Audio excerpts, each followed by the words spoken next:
Scorpio, this is your March 2023 soul story. If you have a sun rising or your moon is in the sign, this is your reading for the month ahead. It's Romy here. Thank you so much for taking the time to tune into my channel and join me for this month's cosmic conversation. We're going to open up with the energy of the Two of Wands for you.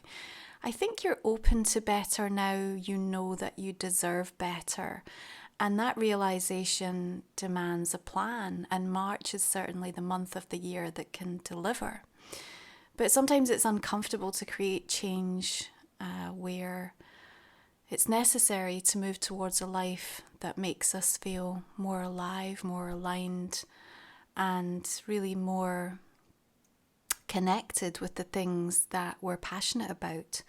And the discomfort that you might have to feel in the making of those plans and decisions and choices that you're going to be arriving at, or even the way the universe is going to be pushing you in March, is saying, do you know what, that is certainly an easier thing to deal with than the regret of not trying at all, or of staying a minute longer in a situation or an experience that you know you have outgrown so significantly. Now, we're into 5th house energy as we work through Pisces season for you. And this is really the heart-led conversation with yourself.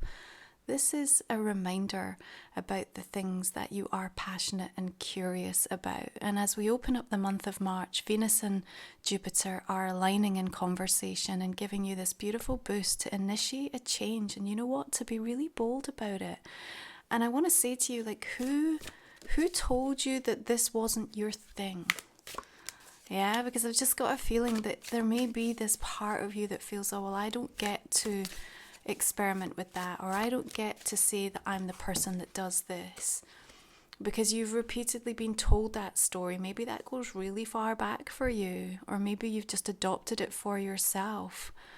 But this is a kind of breaking out of the mold month for you, and there's this whole dominance of cardinal fire energy, even through Pisces season, that is wanting you to celebrate everything that you are and realize that that is only the tip of the iceberg. Yeah, there's so much more to unearth, and we've got the energy of the 4 of Wands coming in here. So all this fire showing up, giving you the impetus and the mojo, I think, that you're going to need to be able to kind of put a stake in the ground and go, okay, this is my thing, this is me, this is what I want, and I get to go after this beautiful new journey of discovery without knowing how I'm going to figure out all the details, and not even knowing necessarily how it's going to work out, but just believing and trusting in the feeling that I have within me that's telling me it's going to. Now, you may have some shifts and changes going on in your immediate environment, and again, all of that orientating through 5th house season to try to provide a more conducive environment for love to flow towards you. And that doesn't just mean romantic love. That means the love of the things that you do, the love of life. Where have you fallen out of love with someone or something? As we approach the full moon in Virgo, which is going to come in on the 7th of the month, there's this reminder with the healing earth medicine that it brings, like, who are you being the caretaker of? And as it lights up the 11th house, there may be a part of you that's putting a huge amount of investment towards the friendships, the communities, the neighborhoods, the groups. But that might be to the sacrifice of, you know, what you need to do to take care of yourself right now. So there's an illumination, like, on 2 levels. One, something you need to address to release in those kind of areas, but also with that full moon, the culmination and something come to fruition that feels directly connected to your hopes and dreams. And that's really igniting that heart energy and should bring a really beautiful moment through for you as well. Now, one of the things that I've been talking about for this month's Soul Stories is this idea of being all in. But the all-in being redefined, because yes, we have this kind of beginning of a new astrological year and all of the kind of gusto and energy and boldness that comes with that. But we don't want it to sacrifice our nervous system. We don't want it to sacrifice, like, everything in our life so they end up with no balance, because clearly this is a month with equinox coming through that wants that from us. We also have big planetary shifts taking place. Saturn, in fact, moving into Pisces the same day as the full moon. And then we have Pluto shifting into Aquarius on the 23rd and Mars into Cancer on the 25th. Now, these new conversations that are going to be struck up are going to be giving you direct insight into the things you're going to be dealing with for the foreseeable. Now, the Six of Cups says sometimes we have to look back to look forward in regards to things, but the medicine is fully in the moment. And what you might be finding is that you're almost at a stage, you know, perhaps in one area of your life where you're like, I don't even remember like that whole experience. It just felt like it went by so fast that I never really got to enjoy it. So there's something about perhaps having another opportunity. And my guy just gave me the phrase comeback kid. So maybe that's going to be in relevance to some of you in regards to something that you're approaching, or, you know, what you're setting your intention and your attention energetically towards. But having an opportunity to really experience something perhaps again, and it feeling much more enriching and much more meaningful this time around for you. And that's just really again showing you like how far you've come. But in the realization of this, Scorpio, I think this month you need to really give yourself whatever you need right now. Everyone's experiences is different, and it's so nuanced, and the layers that we're all kind of peeling back and realizing. And you know, you have to kind of give yourself permission to be fully where you are, but at the same time you're also being asked to accept that that's an incredibly temporary experience. And you know, there's a very sort of balancing out energy that comes in March for you. Now, I want to say to you that there's this experience of both vulnerability at the same time as profound empowerment. And the vulnerability comes through mid-month as we witness Jupiter and Chiron having an intimate exchange, and Chiron, of course, the wounded healer. And around that time we also have Juno, the asteroid goddess that rules marriages, partnerships, agreements, moving into the sign of Taurus. Now you've got justice linking in with that energy of Juno here, but as it's falling at the same time with Jupiter and Chiron, there may be something that comes up for you around that time where, you know, you're having to deal with something that's an old wound, or perhaps triggering you in some way. It's directing you towards certain healing that needs to take place, even though there may not be necessarily an emotional tone to what you're experiencing. It might be something fairly formal, legal even, but underneath it there's still a story, there's still a set of beliefs or something that it's doing that's making you go back to the past and review and reconsider something, especially if it's connected into environments where you work, where you live. So see what wants to be seen, feel what wants to be felt around this time, because I think there's going to be a beautiful breakthrough around this conversation with yourself, and some amazing wisdom that's going to help you to operate in a way that you get to be super sensitive and vulnerable with yourself, to acknowledge things, but from that experience, this beautiful kind of stepping into a much more empowered position is also what helps you to kind of harness the overall energy of March. And I've said that it might take a minute to kind of find your sea legs this month, because there's so much happening, and you might feel, you know, you have some expectations, you have some plans, and they don't seem like they're necessarily knitting together in the way you'd expected, or certainly people are not behaving in the way that you expected them to. Just a reminder, this month, Scorpio, my sacred soul support in the light, we're exploring how to become more authentically you, and in the shadow we're looking at dissolving disappointments, which might be relevant with that Five of Swords coming through.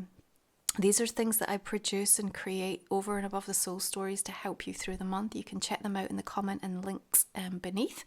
And while I'm at it, I'm just going to also let you know that I have launched my first book. So pre-orders for that are now available, and I'm going to be shipping out on the 21st of March. So that's super exciting if you've been following me on social medias and enjoy the musings that I put out. So we have this Five of Swords energy. Again, it could be connected into this experience around mid-month. month. What I will say to you is by the time you approach the 16th, 17th, it feels to me to be resolved. Although at the core, at the center of your reading here, it's also telling me that there's something deeper that wants to be addressed. So maybe even if it's like a little challenge that you need to face in the here and now, there's definitely something that wants to be explored or initiated, so that you can kind of really release and move on from this, because you know what, I feel like you've really outgrown it, and so it almost feels peculiar that it would be coming back around again and again and again. So perhaps there's just something that you, and it may not be a really kind of all-consuming thing, you know. Sometimes healing happens spontaneously, instantaneously. It's just like one final piece of the jigsaw needs to fall into place, and then we give ourselves to fully release that energy. And I think that's where you're at. Like there's something that's just kind of coming right to the end and is ready to be let go. Okay, excuse me. So we have the World, and something really coming to fruition about this path that you've walked, this part of your life that I think in many ways, you know, you maybe thought this was going to be around you forever, and then all of a sudden there's a realization that actually this too is coming to an end. And so that might be a little bit bittersweet. There might be a sense of excitement and exhilaration about, well, you know, what's going to come next, what gets to fill this space. But at the same time, there might also be a part of you that's kind of a little wistful about, oh gosh, well, who am I if I'm not this role that I've had to play for so long? And, you know, this is really, as we explore more deeply into Aries season in your 6th house, an absolute powerful new discovery for you about the roles that you have been playing in this journey, and whether they truly still sit with you, or the ways in which you've outgrown them, or what new things want to emerge and be understood by you at this moment in time. Now, the sun is going to come into Aries on the 20th, same day as equinox, and then we will have the new moon coming in on the 21st of the month. Around this time, I think you will be celebrating something, and I think it will help pale this into insignificance and also help you to draw a line under a certain experience, okay? As we approach more toward the end of the month, Mars, of course, one of your rulers, is moving into the fellow water sign of Cancer. And so as we activate this new hero storyline, we need to really think about what is truly motivating us. And there's a consideration, I think, around this time, especially before the 27th, where Mercury and Jupiter are going to give you an amazing platform to be able to say your truth, to speak up, to present something, to share something. Really beautiful energy around this. But you're really going to have to sort of consider like what the true motive is here, and what the energy that sits behind the words is. And as you align to that, I think you're going to discover something really, really interesting about yourself and what you've been through, and where the universe is directing you, and perhaps where there has been a limitation or a sanction that you've inadvertently placed on yourself, and now you realize the kind of absurdity of it in a way. And there's something like really liberating coming through around that time. So I feel like it's quite a powerful sort of building toward the end of the month for you in March. There's a lot going on, and I feel like it's strange because you almost have a sense of news that's about to be delivered or announced, and yet there's no evidence for it yet, and yet, you know, you are feeling into that psychically, intuitively. So we're going to go ahead and pull the final 3 cards. If you are new to the channel, we cover these off in the extended version of the reading, where we talk for another 25 minutes or so to give you deeper insights into the month ahead. I'm just going to go ahead and clarify this main reading for us now as well, Scorpio, just to see where it wants to take us. So just beginning with the 2 of Wands, 6 of Wands, and the King. A lot of fire coming through here. There's that High Priestess I was saying, you know, when you know, you know. That came up for Cancer as well, quite interestingly, that sort of theme playing out this month. 3 of Coins,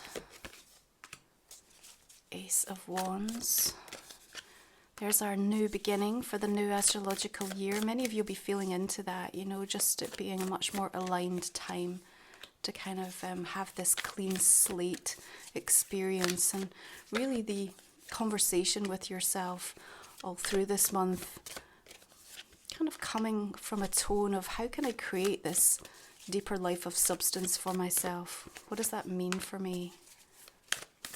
How uncomfortable does it feel to kind of consider the things that I would need to change in order to do that? And kind of what is the sacrifice of not allowing myself some of that discomfort, the regret? How heavy does that weigh for me? I think there'll be these big questions that are coming through, but you're also getting an incredible amount of energetic support, a bit of a tailwind, if you like, to lift you up and over any perceived challenges. Okay, I'm just going to go ahead and pull from the Life Soul Vision Oracle, which is my deck. Again, you can check this out over on my website. Links are below. And all the decks that I use are also listed, Scorpio. Okay. Waterfalls of White Light. Earth, Medicine and Magic. Heart Energy. Beautiful. Nourish Your Inner Wealth. I think a lot of the unfoldings this month are deeply rooted around your prosperity consciousness, you know, even if it's not what you're asking about or not where your focus lies. I think as you address some of the things that come up, you're going to see like almost a feeling of like floodgates opening. It doesn't always show up financially, monetarily. It can just even begin to start feeling like there's just an abundance of more, you know, more time, more energy, more joy, more creativity, more ideas, more connections. All right, so you have the temple path coming through for your energy oracle. All right, I look forward to continuing this conversation if you're joining me for the extended. Otherwise, I'm going to wish you a beautiful month of March. You take good care of yourself. Thank you so much again for tuning in. I appreciate you.